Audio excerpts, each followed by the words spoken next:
यह कहानी उस दौर की है जब इंसान के जिस्म फौलाद के हुआ करते थे, मगर दिल पत्थर के।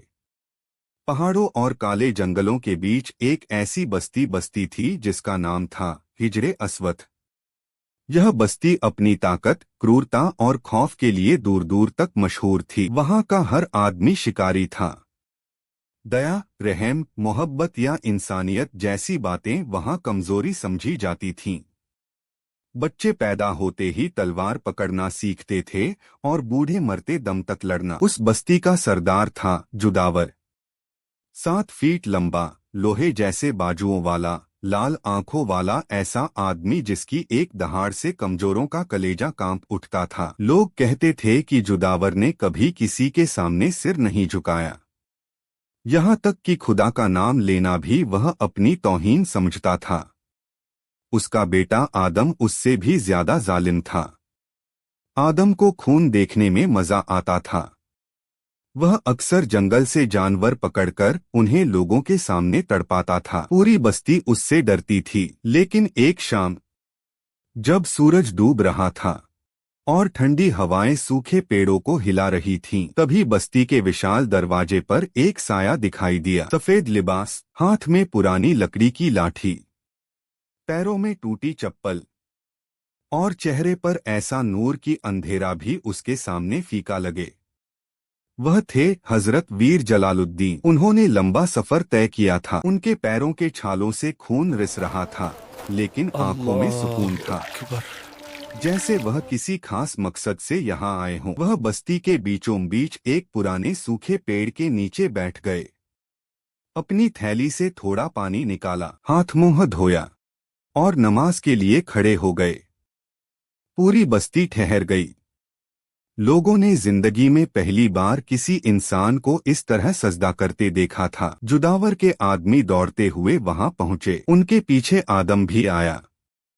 आदम ने अपनी भारी लोहे की ढाल जमीन पर पटकी और गरजकर बोला, ए बूढ़े, हमारे गांव में ये क्या तमाशा कर रहा है? यहाँ सिर उठाकर जिया जाता है, झुकाकर नहीं। लेकिन हजरत नमाज में डूबे हुए थे। आदम का गुस्सा आसमान छूने लगा। उसने हजरत की लाठी उठाकर दूर फेंक दी और बोला, अगर तूने ये हरकत बंद नहीं की तो मैं तेरा सिर इसी पेड़ पर टांग दूंगा। नमाज पूरी होने के बाद हजरत ने धीरे से सलाम फेरा। उन्होंने आदम की तरफ देखा। उनकी आंखों में न डर था न गुस्सा, सिर्फ उन्होंने मुस्कुराकर कहा, सिर्फ उसी के सामने झुकता है जिसने सितारों को बनाया। आदम जोर से हंसा, इसे मार देना आसान सज। उसने सैनिकों को आदेश दिया, ये तड़प तड़प कर मरेगा। आज से ये बूढ़ा इस बस्ती का गुलाम होगा। जंगल से पानी लाएगा, बोझ उठाएगा और अगर एक पल भी रुका तो पत्थरों से मार दिया जाएगा। हजरत वीर जलालुद्दीन ने मुस्कुराकर वह सजा कबूल कर ली। लोगों को लगा कि उन्होंने एक कमजोर बूढ़े को कैद कर लिया है,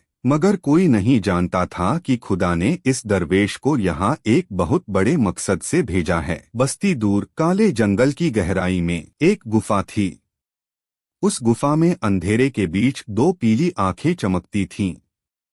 पूरा हिजरे अस्वथ उस नाम से कांपता था। सुल्तान, एक विशाल आदमखोर शेर।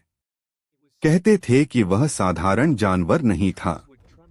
उसकी दहाड़ से पेड़ कांप जाते थे। कई शिकारी उसे मारने गए, मगर कभी लौटकर नहीं आए। जुदावर भी उससे डरता था, लेकिन अपनी ताकत के घमंड में उसने कभी यह बात किसी को नहीं बताई। गुलामी के दिन हजरत को हर सुबह सूरज निकलने से पहले जगा दिया जाता। उनके बूढ़े कंधों पर भारी मटके रख दिए जाते और उन्हें कई कोस दूर जंगल के नीले कुएं से पानी लाना पड़ता। जवान आदमी भी वह रास्ता तय करने से डरते थे। वहां जंगली जानवर थे, दलदल थे और सुल्तान का इलाका भी वहीं पड़ता था। लेकिन हजरत हर रोज बिना शिकायत वहां जाते, रास्ते में पक्षियों को दाना डालते, घायल जानवरों के घाव साफ करते और खुदा का जिक्र करते रहते। धीरे धीरे जंगल के जानवर उनसे डरना छोड़ने लगे। एक दिन जब वह पानी भर रहे थे, तभी झाड़ियों में सरसराहट हुई। एक छोटा हिरन बुरी तरह घायल हालत में बाहर निकला। उसके पैर में शिकारी का तीर लगा था।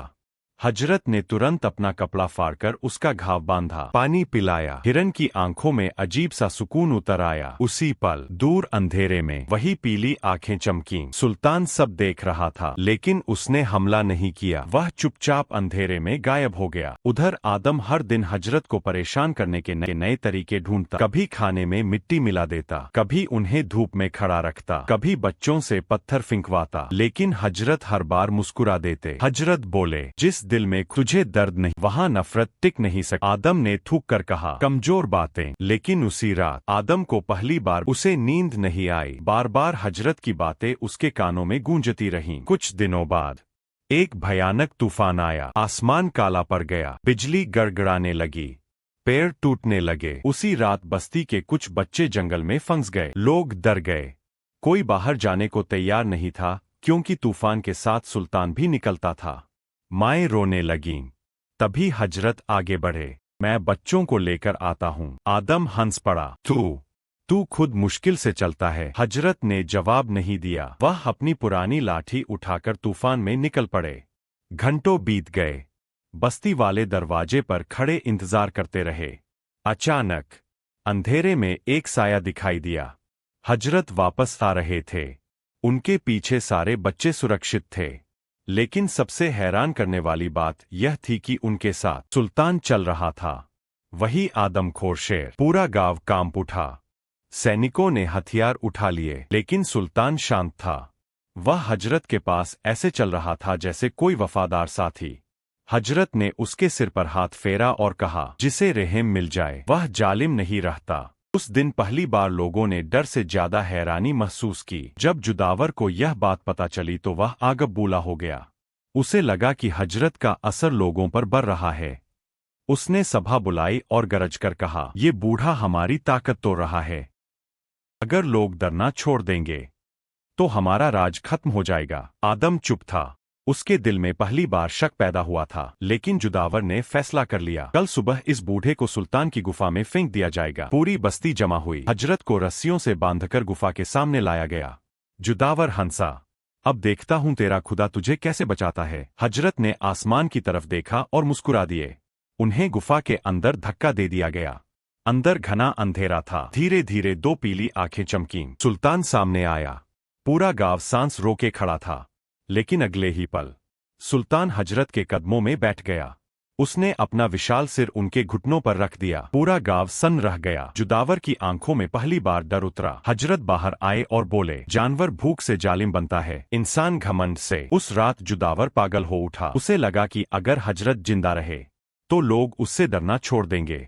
उसने तलवार उठाई और अकेले हजरत के पास पहुंचा। या तो तू रहेगा या मैं। हजरत शांत खड़े रहे। जुदावर ने पूरी ताकत से तलवार चलाई, लेकिन उसी पल सुल्तान बिजली की तरह झपटा।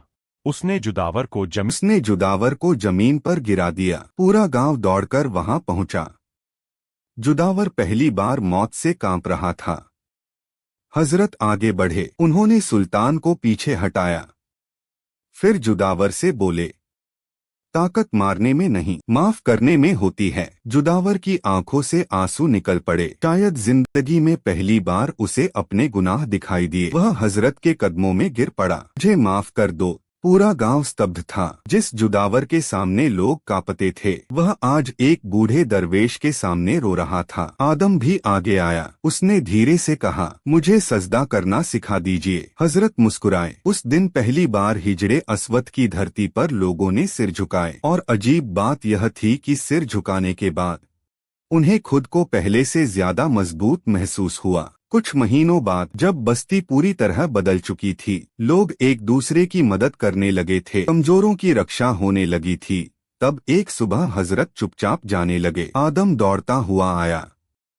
आप हमें छोड़कर क्यों जा रहे हैं? हजरत मुस्कुराए। मुसाफिर ठहरने नहीं आते बेटा, रास्ते दिखाने आते। उन्होंने अपनी पुरानी लाठी उठाई, सुल्तान के सिर पर हाथ फेरा और पहाड़ों की तरफ बढ़ गए। लोग दूर तक उन्हें जाते देखते रहे। धीरे धीरे उनका सफेद लिबास धुंध में गायब हो गया, लेकिन उनके शब्द हमेशा के लिए हिजड़े अस्वद की मिट्टी में बस गए। जिस दिल में रहम जिंदा, वहाँ खुदा दूर न। समाप्त।